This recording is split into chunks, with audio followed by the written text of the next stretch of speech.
कहते हैं समय सब कुछ मिटा देता है।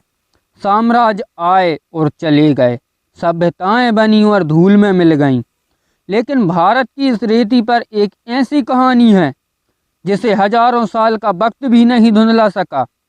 कड़ाके की ठंड, संगम का शीतल जल और करोड़ों दिल में जलती आस्था की लू। आखिर क्या है इस मिट्टी का रहस्य? क्यों यहाँ मौत के डर से बड़ा मोक्ष का विश्वास है? चलिए आज मेरे साथ समय की सीमाओं को लांघ कर चलते हैं दुनिया के सबसे बड़े आध्यात्मिक मिलन की ओर। यह है माघ मेला, आस्था का महाकुंभ। नमस्कार दोस्तों, हो चुका है माघ मेला स्टार्ट प्रयागराज में। दोस्तों प्रयागराज जो कि उत्तर प्रदेश में पड़ता है, आप सभी तो जानते ही होंगे। ये है त्रिवेणी संगम। दोस्तों अभी हम खड़े हैं यमुना जी के किनारे। अब हम आपको सीधे संगम पे ले जाएंगे, उसके बाद हम यमुना जी को बताएंगे। दोस्तों वीडियो को शुरू करते हैं बिना किसी देरी के। मेरा नाम है रोहित, आप देख रहे हो हिंदुस्तानी इतिहास। वीडियो को एक लाइक और चैनल को सब्सक्राइब कर दो। सबसे पहले दोस्तों आप यहाँ से देखो, ये यमुना जी हैं, उस साइड संगम है जो आपको दिख रहा होगा। जो गंगा जी भी वहीं पर हैं, आपको दिख रही होंगी। तीसरी नदी सरस्वती जी कहाँ पर है? तो जो किला आप देख रहे हो, इस किले की भी हम एक वीडियो लाएंगे। लेकिन इस किले में ही हैं सरस्वती मैया जो प्रकट होती हैं और वहीं से विलुप्त हो जाती हैं। अगर आप कमेंट करोगे तो हम सरस्वती जी की एक अलग से वीडियो ले आएंगे। लेकिन अभी आप देख सकते हो दोस्तों संगम। यहाँ से जमुना जी का जल कितना स्वच्छ है। जमुना जी जो हिमालय के यमुनोत्री से निकलती हैं, 1376 किलोमीटर का सफ़र तय करके प्रयागराज में आकर गंगा जी में मिल जाती हैं। और ये हिंदू धर्म का सबसे बड़ा संगम है। और हिंदू धर्म का ही क्या, दुनिया का सबसे बड़ा संगम है जी, जो कि प्रयागराज में है। यहाँ पर कुंभ मेला लगता है, अर्ध कुंभ मेला लगता है और माघ मेला लगता है, जहाँ 1 महीने के लिए कल्पवास करते हैं लोग। घर से आते हैं, 1 महीने इधर ही रुकते हैं, इधर ही बनाते हैं, इधर ही रुकते हैं और माता की सेवा करते हैं। दोस्तों हम आपको वो स्थान बताएंगे जहाँ के लोग रहते हैं, कैसे रहते हैं, वो सब हम आपको वीडियो में ही बता देंगे। अब हम चलते हैं थोड़े आगे संगम की ओर, तो वीडियो में बने रहें। दुनिया में कई शहर बसते हैं और उजड़ते हैं, लेकिन भारत के प्रयागराज में हर साल रेत पर एक ऐसा शहर बनाया जाता है जो केवल 50 दिनों के लिए अस्तित्व में आता है। यह शहर ईंट पत्थरों से नहीं बल्कि करोड़ों लोगों के अटूट विश्वास से बनता है।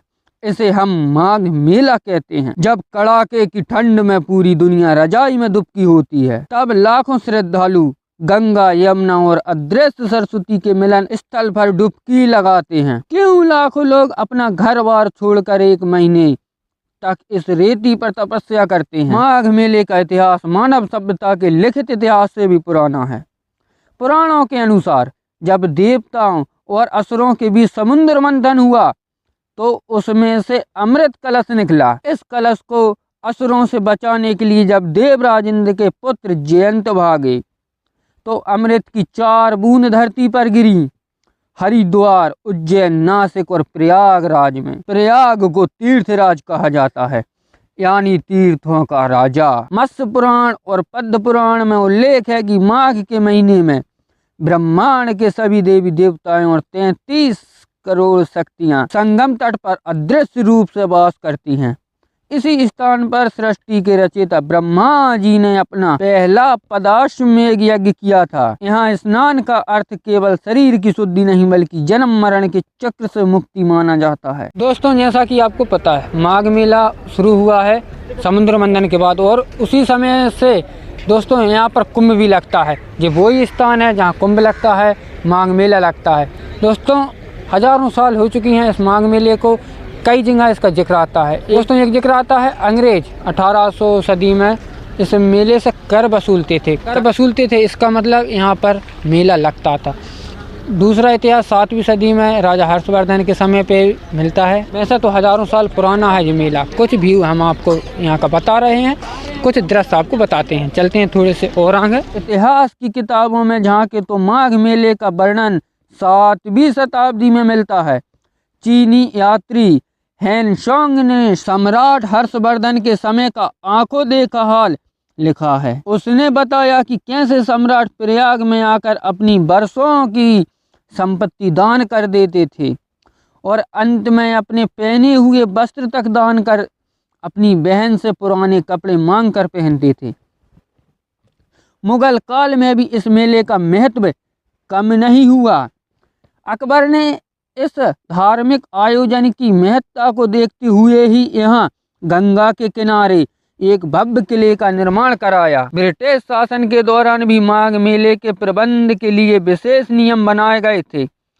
सदियों से यहाँ आदि शंकराचार्य, तुलसीदास और चैतन्य महाप्रभु जैसे महान संतों ने आकर इस परंपरा को और समृद्ध किया। माघ मेले का सबसे कठिन और महत्वपूर्ण हिस्सा है कल्पवास। पौष पूर्णिमा से माघ पूर्णिमा तक श्रद्धालु संगम की रेती पर घास फूस की झोपड़ियों में रहते हैं। दिन में एक बार सात्विक भोजन, जमीन पर शयन और दिन भर ईश्वर का ध्यान। यह एक महीने का अनुशासित जीवन कल्पवास कहलाता है। माना जाता है कि कल्पवास करने से मनुष्य के पिछले कई जन्मों के पाप धुल जाते हैं और उसे एक नई मानसिक ऊर्जा प्राप्त होती है।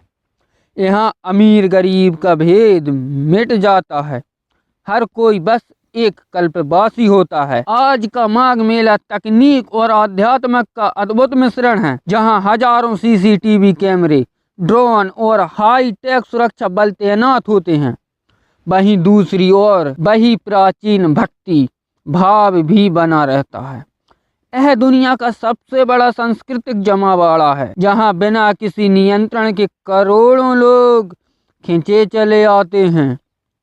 माघ मेला केवल एक धार्मिक आयोजन नहीं, बल्कि भारत की एकता और सनातन संस्कृति का वह प्रतिबिंब है जो हजारों साल से निरंतर बह रहा है और युगों युगों तक ऐसे ही बहता रहेगा। कैसी लगी आपको है संगम? आपको माघ मेला कैसा लगा देखने में? आप कमेंट में ज़रूर बताएं। वीडियो को एक लाइक और चैनल को सब्सक्राइब याद से और अभी कर दो, क्योंकि नेक्स्ट वीडियो जब हम अपलोड करेंगे वो आप तक पहुंच जाएगी। नोटिफिकेशन ऑल पर प्रेस कर लेना, जिससे वीडियो इंस्टेंट अपलोड करते ही आपके पास पहुंच जाएगी। मिलते हैं किसी ऐसे ऐतिहासिक वीडियो में। जय श्री राम।